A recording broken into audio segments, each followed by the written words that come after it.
What is happening, gamers? This is Bradley here, and welcome back to another news roundup. And to kick us off is that news has been slow coming for the brand spanking new The Legend of Zelda game for Wii U, but we might have just got a new nugget of information. So Nintendo had a developers room meeting on Miiverse in the Legend of Zelda community, and they held a fake interview with the happy masked salesman from the Zelda universe, and Mr. Salesman revealed that it wouldn't be a stretch to expect him to pop up in a new Zelda game. And he also stated that he has some new masks that we can try on. And the reason why I'm mentioning this is because The Legend of Zelda Wii U is the only Zelda game that we know of that is on the horizon.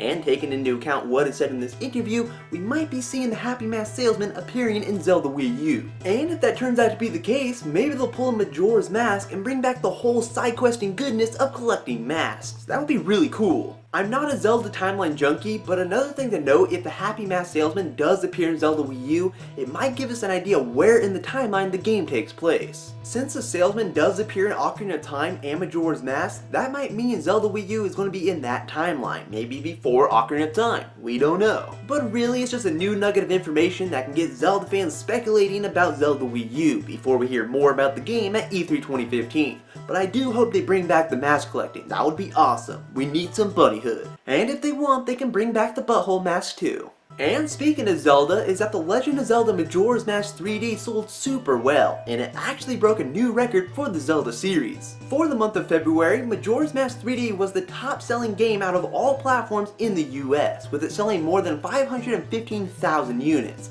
And to make this even better, it is now the fastest selling handheld Zelda game in US history. So props to you, Majora's Mask, and Nintendo, because you have done well. But Majora's Mask wasn't the only thing that did well, because the Nintendo 3DS was also the best-selling hardware platform in February 2015. The 3DS family sold 395,000 units in the US for February, and the great majority of these sales were from the new Nintendo 3DS XL, which sold more than 130% more units than the original 3DS XL did initially. The success isn't stopping there, because Monster Hunter 4 Ultimate also did well, as it sold more than 290,000 units in the US, and it's now the fastest selling Monster Hunter game in US history. And it's also Capcom's fastest selling 3DS game in US history, so that's quite an achievement for a series that was thought to only be a hit in Japan. But I don't want to bore you with a whole bunch of sales figures, so we're going to move over into some news about Level 5, the developer of Fantasy Life and the Professor Layton games, because they're going to be holding an event in Japan on April 7th, where they're going to be showing off some gaming goodness. At this event, they're going to be showing off Yokai Watch 3, Fantasy Life 2, a new Professor Layton game, and they're going to announce a major next-generation cross-media project. Now, we know Professor Layton's story was wrapped up in the 6 main games, but a long time ago, Level 5 did announce Layton 7, which was a huge departure from the Layton that we knew. For one, the game was coming to iOS, Android, and the 3DS, and it was sporting a new 3D isometric viewpoint. It was just weird. So, in terms of what this new Layton game is going to be, this might actually be it, unless they scrapped it and they're doing something else. And as for Yokai Watch 3 and Fantasy Life 2, those are kind of self-explanatory. I'm going to assume that Fantasy Life 2 will get localized at some point, and as for Yokai Watch 3, that might just depend on how well Yokai Watch is received outside of Japan. And since we're not getting Yokai Watch until 2016, I don't know when we're going to get Yokai Watch 3. For all we know, it's going to be 2020. Or maybe they're going to bundle all the games together into one for the overseas release. That could happen. But we'll just have to wait until April 7th to see what juicy goodness Level 5 is bringing to the table. Now for some news for a game we haven't heard a peep about for centuries, we have KO King of Pirates, which was a game being developed by the Mega Man dude KJ Inafune and his company Concept.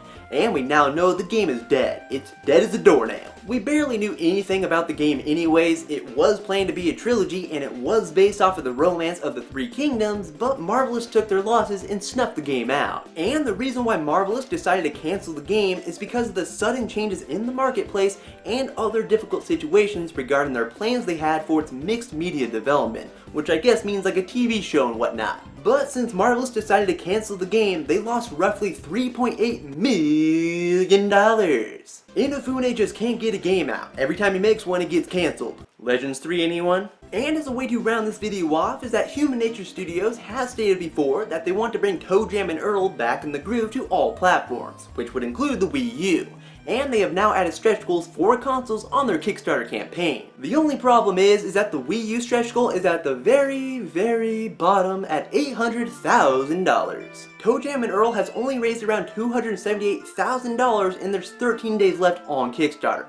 So the chances of it hitting $800,000 before it ends is not very good. I'm not exactly sure if this means it will never come to the Wii U if the stretch goal isn't hit. It might still come, but it just might be later down the road. But I can understand why the Wii U stretch goal is so low, because it does have a low install base. We gotta be honest here guys, the Wii U isn't all lollipops and rainbows. And that will bring us to the end of the news roundup. If you like what you saw, please give this video a thumbs up and add your favorites and all that good stuff. And you can stay tuned for more videos in the future. A new episode of Bug and Bradley will be going up this Saturday, so you can stay tuned for that. But I will talk to you all later in the next video guys. Bye!